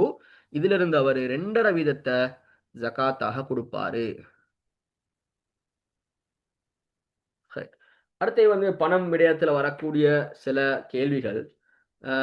அதான் ஒரு பிள்ளையுடைய சேமிப்பு கணக்கு. சின்ன பிள்ளைகளுக்கும் இந்த காலத்துல செய்யறாங்க, பிறந்தோடனே ஹாஸ்பிட்டல்லே அக்கௌண்ட் புஸ்தகத்தை கொண்டாந்து தந்துடுறாங்க, பிள்ளைக்கு ஒரு அக்கௌண்ட்டை தொடங்க, சேவிங் அக்கௌண்ட்டை தொடங்கன்னு சொல்லி. இப்ப அப்படி பிள்ளைக்கு ஒரு சேவிங் அக்கௌண்ட் ஒன்று போடப்பட்டிக்குது. இப்ப இந்த சேவிங் அக்கௌண்ட்ல சல்லிக்குது, இது நிசாம்பு அடைஞ்சிக்குது, ஒரு வருஷமா ஆயிக்குது, இதுக்கு ஜக்காத் கொடுக்கணுமா என்றா ஷாஃபி மதுஹப் படி ஜக்காத் கொடுக்கணும். ஏன்னா ஷாஃபி மதுஹப்ல வந்து ஜகாத் என்பது ஆளுக்குரிய கடமை இல்ல, அது சொத்துக்குரிய கடமை. எனவே சொத்துன்னு வரக்கொல அது சின்ன புள்ளையில சொத்தும் சொத்து தான், அந்த சொத்துக்கும் ஜகாத்தை கொடுக்கறது வந்து கட்டாயம்தான். அப்ப அது ஜகாத்துடைய அளவு அடைஞ்சிருக்குது, ஒரு வருஷமாக இருக்குது என்று சொன்னா அதுக்குரிய ஜகாத்தை கொடுப்பாங்க. அடுத்து வந்து இபிஎஃப் இடிஎஃப் இதுகள் சில அரசு நிறுவனங்கள்ல வேலை செய்யறவங்க, பிரைவேட் கம்பெனிகள்லையும் பெரிய கம்பெனிகள்ல வேலை செய்யறவங்களுக்கு இபிஎஃப் இடிஎஃப் போடுவான். அப்ப இபிஎஃப் இடிஎஃப் அவர் பல வருஷமாக அவர் கம்பெனில வேலை செய்யறாரு. அதனால அவருக்கு வந்திருக்கக்கூடிய அளவை பார்த்து அவருக்கு விளங்குது, எனக்கு வந்து ஜகாத்துடைய நிசாபையும் தாண்டி எனக்கு சல்லி வந்திருக்கணும் இவ்வளவு நேரத்துக்கு. அப்ப அந்த சல்லி வந்து ஒரு வருஷம் ஆயிட்டு. இப்ப இவர் ஜகாத் கொடுக்கணுமான்னு கேட்டா அவரு வந்து ஜகாத் கொடுக்க வேண்டிய அவசியம் இல்லை. ஏன்னு சொன்னா ஜகாத்துடைய அந்த ஆரம்பத்துல நாங்க பார்த்தோம், ஜகாத் கடமையாகக்கூடிய சொத்துடைய விஷயங்கள்ல அதுல பூர்த்தியான மில்கிய தீக்கணும். பூர்த்தியான மில்க்னு சொல்றது வந்து என்ன செய்யாது, இதுல வராது. ஏண்டா இந்த சல்லி அவருடையாக இருந்தாலும், அது அவருடைய பேருக்கு அவருக்குன்னு சொல்லி அங்க போடப்பட்டு கொண்டு இருந்தாலும் அவரால் அந்த சல்லியை புழங்கலாம். அவருக்கு நினைச்சத அந்த சல்லி எடுத்து வாங்கவோ விற்கவோ அவருக்கு அந்த சல்லியில கையெறியவோ எதுவுமே செய்யலாம். அப்ப எப்ப இது கொடுப்பாரு, அவர் அந்த இடத்துல இருந்து விலகக்கொல அந்த சல்லி அவருக்கு கையில கொடுப்பாங்க. அந்த டைம்ல அவருக்கு என்ன செய்யணும், ஜகாத்தை கொடுக்கணும். இப்ப கழிஞ்ச எல்லாத்துக்குமே கொடுக்கணுமா என்ற ஒரு கேள்வி வரும். இப்ப இவ்வளவு காலம் கொடுக்கலையே, அதெல்லாம் கொடுக்கணுமான்னு கேட்டா அப்படி கொடுக்க வேண்டிய அவசியம் இல்ல. அவர் என்ன செஞ்சிட்டா போதும், அந்த ஒரு வருஷத்தை மட்டும் கொடுத்தா போதும். ஒரு வருஷம் மட்டும் கொடுத்தா போதும். அத மாதிரி ஜகாத்துகள் இவ சல்லின் விஷயம் வரக்கொல சிலவங்க என்ன செய்யறாங்க, சீட்டு சல்லி போட்டு சல்லி சேர்க்கிறாங்க. சீட்டு சல்லி போட்டு சேர்க்கிறாங்க. இந்த சீட்டு போடப்படுது, பெரிய சீட்டுகள், சின்ன சீட்டுகள் ஓகே, பெரிய சீட்டுகள் இது 10 லட்சம் சீட்டு. இவருட 10 லட்சம் சீட்டு சீட்டு. அப்ப இந்த 10 லட்சம் சீட்ல இப்ப இவர் வந்து நிசாபுடைய அளவை கொடுத்து முடிச்சிட்டார். உதாரணமாக நிசாபு நாங்க வெள்ளியில 6 லட்சம்னு பார்த்தோம் தானே. இப்ப 6 லட்சம் கொடுத்துட்டாரு. இப்போ ஒரு வருஷம் ஆகிட்டு கொடுத்து 6 லட்சம் கம்ப்ளீட் ஆகி ஒரு வருஷம் ஆகிட்டு. இப்ப இன்னும் சீட்டு இவருக்கு புலல்ல, சீட்டு இன்னும் பேத்து கொண்டிருக்குது. இப்ப அந்த சல்லிக்கு ஜகாத் கொடுக்கணும். ஏண்டா அது இவர் வந்து நினைச்சா எடுக்கலுமே இல்லைந்து. இப்ப இவருக்கு நான் சீட்ல இருந்து விலை கொள்றேன், அவருக்கு எடுத்துக்கொள்ளும். அது அவருடைய உரிமை தான், பூர்த்தியான சொத்து அவருக்குரிய. அதனால அந்த சீட்டு பணத்துக்கான ஜகாத் அதை கொடுக்கணும். நல்லா விளையக்கொள்ளுங்க. எப்ப கொடுக்கணும், இவர் நிசாபுடைய அளவு அடைஞ்ச பின்னால. இது வந்து 10 லட்சம் சீட்டு, இல்லாட்டி 15 20 பெரிய பெரிய சீட்டு, 25 30 லட்சம் சீட்டு எல்லாம் மீகி தானே. மாசம் மாசமே 5 லட்சம் 5 லட்சம் போட்டுக்கொண்டு வரான். இப்ப இவர் வந்து 2 மாசம் சீட்டை கொடுத்த பின்னால நிசாப் ஆவிட்டு, நிசாப் 6 லட்சம் நிசாப் என்ன 2 மாசத்துல சல்லியை கொடுத்தோன்னா அங்க 10 லட்சம் வந்துருக்குது. இப்ப இந்த 10 லட்சம் கொடுத்து எவ்வளவு நாள், சரியா ஒரு வருஷம் ஆயிட்டு. ஒரு வருஷம் ஆகி இன்னும் இவருக்கு சீட்டு புலல்ல, இன்னும் அந்த சீட்டு சல்லி அங்க இருக்குது. இப்ப இதுக்கான ஜகாத்தை கொடுக்கணும். இப்ப ஏண்டா நிசாபும் ஆவிட்டு, நிசாபாகி ஒரு வருஷமும் ஆவிட்டு, இப்ப இந்த கையில சல்லி இல்லாட்டி இவங்க சீட்டுல இவட சல்லி இருக்குது, அதுக்குரிய ஜகாத்தை கொடுக்கணும். அதே மாதிரி சிலவங்க என்ன செஞ்சு கேளும், இன்வெஸ்ட்மெண்ட் பண்ணி கேளும். அது வந்து பேங்க்குகள் இன்வெஸ்ட் பண்ணி கேளும், இல்லாட்டி தக்காஃபுல் இன்வெஸ்ட்மெண்ட் பண்ணி கேளும். இப்படி ஏதாவது சல்லியை எங்கேயாலும் நாங்கள் ஒரு வருஷமா சேர்க்கிறோம் என்றா அந்த சல்லிக்கான ஜகாத்தை கொடுக்கிறது கட்டாயம்.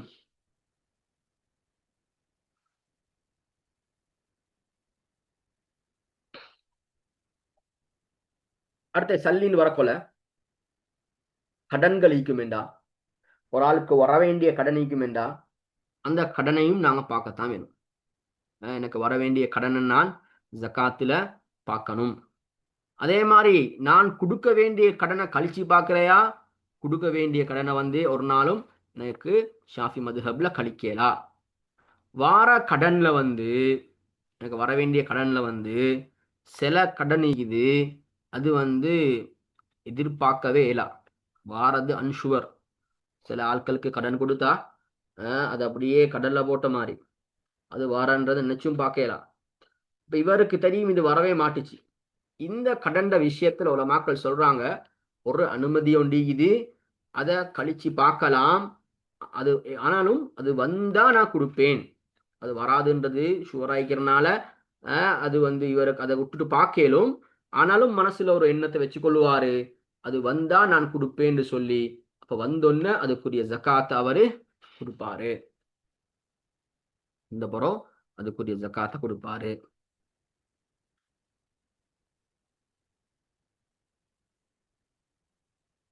அடுத்தது ஒருத்தர் வந்து சம்பளம் எடுக்கிறவர் ஆகிறாரு. அவரு சம்பளம் எடுக்கிறவர் ஆகிறாரு. இவர் ஜகாத் கொடுக்கணுமா? ஒரு மாசத்துக்கு அவரு 5 லட்சம் 6 லட்சம் என்று சம்பளம் எடுக்கிறாரு. இந்த மனுஷன் ஜகாத் கொடுக்கணுமான்னு கேட்டா அவர் வந்து ஜகாத் கொடுக்க வேண்டிய அவசியம் இல்லை. அந்த பணத்தை அவர் சேவ் பண்றான்னு வச்சுக்கோங்களேன். இப்ப 5 லட்சம் 6 லட்சம் என்று சம்பளம் எடுத்தவர் மாசத்துல 1 லட்சத்தை செலவழிச்சிட்டு மிச்சம் 5 லட்சத்தை பேங்க்ல டிபாசிட் பண்றாரு. இப்ப அந்த சல்லி ஒரு வருஷமா சேமிச்சிட்டுன்னு சொன்னா இப்ப நிசாபுடைய அளவு அடைஞ்ச பின்னால இப்ப ஃபர்ஸ்ட் மாசம் 5 லட்சம் போட்டாரு சேவிங்ல, 2வது மாசம் இன்னொரு 3 லட்சம் போட்டாரு, அப்ப 8 லட்சம். அப்ப 8 லட்சம் என்பது வெள்ளிப்படி நிசாபுடைய அளவு.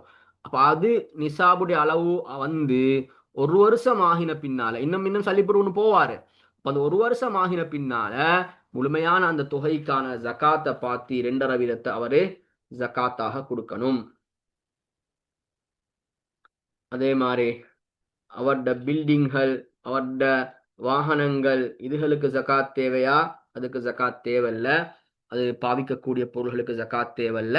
மாற்றமாக வியாபாரத்துக்குன்னு ஒரு காணியை வாங்கி போட்டிக்கிறாரு, வியாபாரத்துக்குன்னு ஒரு ஊட்ட வாங்கி வச்சுக்கிறாரு, வியாபாரம் பண்றாரு, வாகனம் சேல் பண்றவரு, பைக்குகளை வாங்குவாரு விற்பாரு வாங்குவாரு விற்பாரு இப்படின்னு சொன்னா அப்ப அவரு அந்த பிசினஸ் ஆரம்பிச்சு ஒரு வருஷம் ஆகினதுக்கு பின்னால அந்த வாகனங்களோட பொறுமதியை பார்த்து அது நிசாம்ப அடைஞ்சா, தங்கத்திலையும் பார்க்கலும் வெளியிலையும் பார்க்கலும், வெளியில பார்க்கறது நல்லதுன்னு சொன்னோம். அப்ப அந்த படி பார்த்து அதுல 2.5 வீதத்தை அவர் ஜக்காத்தா கொடுப்பாரு. அப்ப அடுத்தது வந்து வியாபார பொருள்ல ஜக்காத் கடமை ஆகிறது. வியாபார பொருள் இதுல ஜக்காத் கடமைன்றதுக்கு வந்து குர்ஆன்ல இருந்தும் நாங்க ஆதாரம் காட்டும். நேரடியாக அல்லாஹ் தஆலா குர்ஆன்ல சொல்லில்ல. ஆனா உலமாக்கள் வந்து அதுல தஃப்சீர்கள்ல சொல்றாங்க இந்த ஆயத்துக்கான முராது வந்து வியாபாரத்தில் அல்லாஹ் தஆலா ஜகாத் கடமைன்றதை விளங்கப்படுத்துறான்னு சொல்லி, யா அய்யுஹல்லதீன ஆமனு அன்ஃபிகூ மின் தய்யிபாத்தி மா கஸபதும், நீங்க எதை நீங்க சம்பாரிச்சிங்களோ அப்படியான மனமானவைகள்ல இருந்து நீங்க செலவழிங்க நல்லா சொல்றான். இது உருளு திஜாராவுல இறக்கப்பட்டிக்குன்னு சொல்லி இமாம் முஜாஹித் ரஹ்மத்துல்லாஹி அலைஹி அவங்க விளக்கம் எழுதுறான். இப்ப இப்படி உலமாக்கள் வந்து ஜகாத் வந்து வியாபார பொருள்ல கடமை என்பதை சொல்றாங்க. ஒரு வியாபாரத்தை ஆரம்பிக்கிறாரு, ஆரம்பிச்சு சந்திர கணக்குப்படி ஒரு வருஷம் பூர்த்தியாகினா அந்த பூர்த்தியாகிற நேரத்துல அவருக்கு நிசாப் அடைஞ்சிருந்தா அவர் ஜகாத் கொடுப்பாரு. மேல நாங்க தங்கத்துல விஷயத்துல சொன்னோம், ஒரு வருஷமாக அந்த நிசாப் ஈக்கணும் என்று. தங்கத்துல வந்து ஒரு வருஷமாக நிசாப் ஈக்கணும். ஒருத்தர் வந்து ஒரு 6 லட்சம் சல்லிய பேங்க்ல வச்சாரு, சேவிங்ல போட்டாரு. அது சந்திர கணக்குப்படி ஒரு வருஷம் ஆகுது, இடையில எந்த குறவும் வரல. இப்ப அவரு ஜக்காத்தை கொடுக்கலும் அவர் வெள்ளிப்படி பார்த்து. தங்கம் படி பார்த்தா 45 லட்சத்துக்கு மேல உள்ள சல்லிய ஒரு வருஷமா சேர்த்து வச்சிருக்கிறாரு, இடையில அது மிச்சம் குறையல. அப்ப ஜக்காத்தை கொடுக்கலும். ஆனா வியாபார பொருள் அப்படி இல்ல. அத வந்து இடையிலெல்லாம் நாங்க பார்க்கறல்ல நிசாப. ஸ்டார்ட் பண்ணி பிசினஸ் ஸ்டார்ட் பண்ணி எங்களோட ஹிஜ்ரி கலண்டர் படி ஒரு வருஷம் ஆகிட்டது. இப்போ ஒரு வருஷம் ஆகின பின்னால் நாங்க இப்ப பார்க்கணும் நிசாப. இப்ப அவருக்கு வந்து தங்கம் படி பார்க்க உள்ளவர் என்றா தங்கம் படி பார்க்கிறாரு, இல்ல வெள்ளியில தான் பார்க்கணும்னு ஆசைப்படுறவரா இந்த வெள்ளியில பார்க்கிறாரு. இப்ப தங்கம் படி பார்த்து 45 லட்சத்துக்கு மேலே இருக்குதுன்னு சொன்னா, இல்லன்னா வெள்ளிப்படி பார்த்து 6 லட்சத்துக்கு மேல அவருடைய ஸ்டாக்குகள் எல்லாம் மீக்கு வேண்டாம், அவரு ஜக்காத்தை கொடுக்கணும். அடுத்த நாங்க செஷன்ல பார்ப்போம் எங்கட வியாபாரத்துல என்னென்னலாம் நாங்க ஸ்டாக் எடுக்க போல ஜக்காத்துக்கு எடுக்கணும், என்னெல்லாம் எடுக்க தேவையில்லை என்று நாங்க ஒரு பிராக்டிக்கலா ஒரு வியாபாரி உண்டு எப்படி அவர் செய்யணும்ன்றதை நாங்க ஒரு பிராக்டிக்கலா ஒரு இது ஒன்று நாங்க பார்ப்போம் அடுத்த இதுல இன்ஷா அல்லா. இன்றைக்கு டைமுக்கு முதிரையா இல்லாட்டி நாங்க நாளைக்கு அதை பார்ப்போம். அப்ப அவரோட வியாபார பொருள்களோட ஸ்டாக் எல்லாம் பார்ப்பாரு, பார்த்து அது ஜக்காத்துடைய நிசாபை தாண்டுது என்றா அவரு ஜக்காத் கொடுக்கணும். அப்ப இதை வந்து வருஷ ஆரம்பத்துல பார்க்கவோ இடையிலையோ பார்க்கற இல்ல, கடைசியில தான் அவர் பார்ப்பாரு. அப்ப அதான் சொல்றாங்க, வருடம் பூர்த்தியாகும் போது தங்கத்தின் 85 கிராம் அல்லது வெள்ளியின் 595 பெறுமதியை அடைந்த வியாபார பொருட்கள் வியாபாரத்துடைய பணம் முதலியன இருத்தல். அப்ப அதுல வியாபாரத்துடைய சாமானங்கள் சல்லி எல்லாம் சேர்த்து இருக்கணும்.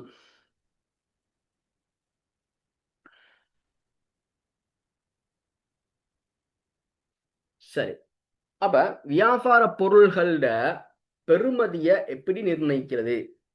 இப்போ ஒருத்தர் வந்து ஒரு பிஸ்னஸ் பண்றாருண்டா சில நேரம் அவர்கிட்ட கடையில் உள்ள சாமானங்களை ஒரு விலைக்கு வாங்கிப்பார்.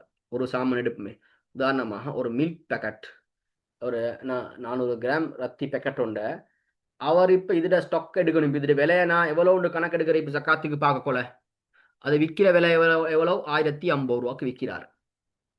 என்ன விலை? ரிட்டைல் விலை. அதே மாதிரி இவர் எவ்வளவுக்கு வாங்கிக்கிறாருன்னா அவர் 950 ரூபாய்க்கு வாங்கிக்கிறார். அவர் 100 ரூபா வச்சு விற்கிறார் அந்த பொருளை. இப்ப நான் ஜகாத்துக்கு ஒவ்வொரு பொருளோட விலைய ஸ்டாக் எடுக்கக்கூட 950 ரூபான்னு பாக்குறையா, இல்லாட்டி ரிட்டைல் பிரைஸ் கொடுக்குறேன் 1050 ரூபா அப்படி பாக்குறையான்னு கேட்டா, உலமாக்கள் சொல்றாங்க மார்க்கெட் பிரைஸ் படி பாருங்க. மார்க்கெட் பிரைஸ் படி பாருங்கன்ற போல மார்க்கெட்ல எங்களுக்கு 3 பிரைஸஸ் ஒன்று ரிட்டைல் பிரைஸ் உண்டு. ரிட்டைல் பிரைஸ் பார்த்தாருண்டா அவரோட சொத்துக்கள் எல்லாம் பெரிய ஒரு கணக்கு கொண்டு வரும். அது அவருக்கு ஒரு நஷ்டத்தை உண்டாக்கும். அதே மாதிரி அவர் எடுத்த வேலையை பார்க்கலுமா, ஒரு நாளும் எடுத்த வேலையை பார்க்கறே இல்லை. 950 ரூபாய்க்கு எடுத்துக்கிறாரு, அந்த வேலையை பார்க்கறே இல்லை. மாற்றமாக அவர் ஹோல்சேல் பிரைஸை பார்க்கலாம். அது அவருக்கும் பிரச்சனை குறவு, ஜகாத் ஏழைகளுக்கும் அது பொருத்தமாயிக்கும். அதனால ஹோல்சேல் பிரைஸ்ல இப்போ இந்த மில்க் பேக்கெட்டை ஹோல்சேலா கொடுத்து எவ்வளவு கொடுப்பாரு? உதாரணமா 1000 ரூபாய் கொடுப்பாரு ஹோல்சேலா கொடுக்குற நேரம். அப்ப அந்த விலைக்கு அவர் பார்க்கணும். இதுதான் அகில இலங்கை ஜமியத்துல் உலமாவுடைய ஃபத்வாவும் கூட. அந்த ஃபத்வா நம்பரை நான் இங்கே போட்டுக்கிறேன். அதே மாதிரி தான் ஸ்டாக் மார்க்கெட்டில், அதாவதுன்னா ஷேர் மார்க்கெட்டில் ஒருத்தர் இன்வெஸ்ட் பண்ணிக்கிறாருண்டா அதுக்கும் அவர் ஜக்காத்தை கொடுக்கணும். அப்போ ஷேர் மார்க்கெட்டுகளில் எத்தனை ஷேர்ஸ் வாங்கிக்கிறார், அந்த ஷேர்ஸ் எல்லாமே ஜக்காத்துடைய அளவுக்கு, நிசாபுடைய அளவுக்கு வருதா, வந்தா அந்த ஷேர்ஸ்களை அவர் இன்வெஸ்ட் பண்ணி ஒரு வருஷம் ஆகிக்கிண்டா அதுக்குரிய ஜக்காத்தை கொடுப்பாரு. அப்போ ஒரு கேள்வி உண்டு, ஹராமான பணம் இது இது இது வியாபார பொருளாயிருந்தாலும் சரி, பேங்க்ல சேவ் பண்ண பணமாயிருந்தாலும் சரி, ஹராமான சல்லி இது. ஹராமான சல்லிக்கு ஜக்காத் கொடுக்கணுமா? ஹராமான சல்லின்னு எப்படி ஒத்தரட்டு பறிச்சு வச்சு கேளும், இல்லாட்டி வட்டிலேருந்து கிடைச்ச சல்லி கேளும். இப்படி ஹராமான சல்லிக்கு ஜக்காத் கொடுக்கணுமான்னு கேட்டா உலமாக்களோட கருத்து, ஹராமான சல்லிக்கு ஜக்காத் இல்ல. அப்ப என்ன, அந்த சல்லியை ஃபுல்லாவே கொடுத்துடும். ஜக்காத்துன்னு என்ன 2.5 நீங்க கொடுத்தீங்கன்னா மிச்சதெல்லாம் உங்களோட ஹலாலான சல்லி நீங்க பாவிக்கணும். இது அப்படி இல்லை, முழு சல்லியுமே உங்களுக்கு சொந்தம் இல்லை, அது ஹராம். அதை நீங்க இது எதையுமே அதில் எடுக்கலாம், உங்களுக்கு முழுமையாக நீங்க அதை கொடுத்துடணும். அப்போ இன்றைக்கு செஷனை இதோடு நாங்கள் முடிச்சுக்கொள்வோம். நாளைக்கு நாங்கள் ப்ராக்டிக்கலாக எப்படி ஒரு வியாபார பொருளில் பார்க்கறது, ஜக்காத்தை என்னென்னத்தெல்லாம் ஸ்டாக் எடுக்கணும், என்னத்தை எடுக்க தேவையில்லைன்றதை பார்ப்போம். அதுக்கு பிறகு நாங்கள் இன்ஷா அல்லா யாருக்கு ஜக்காத்தை கொடுக்குற, ஜக்காத்தை எப்படி விநியோகம் செய்கிற விஷயங்களை இன்ஷா அல்லாஹ் பார்க்கலாம். இன்றைக்கு படிச்சத்தில் ஏதாவது கேள்விகள் இருந்தால் கேட்கலாம் இன்ஷா அல்லா.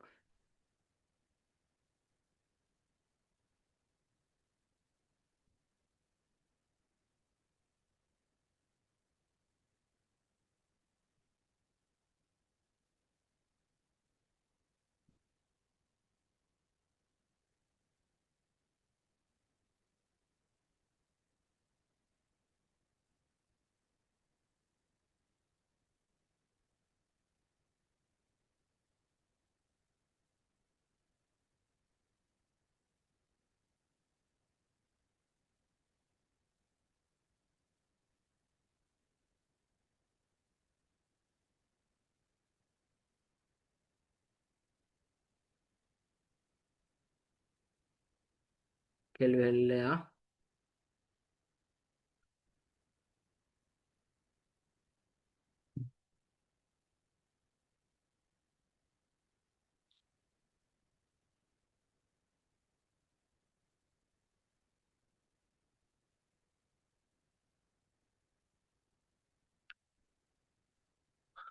அப்போ நாங்கள் இன்ஷா அல்லா இந்த செஷனை முடிக்கிறோம்.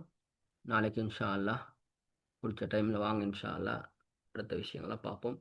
அல்ஹம்துலில்லாஹி ரப்பில் ஆலமீன். சுப்ஹானல்லாஹி வபிஹம்திஹி, சுப்ஹானக அஷ்ஹது அன் லா இலாஹா இல்லா அன்த அஸ்தக்ஃபிருக வ அத்தூபு இலைக்.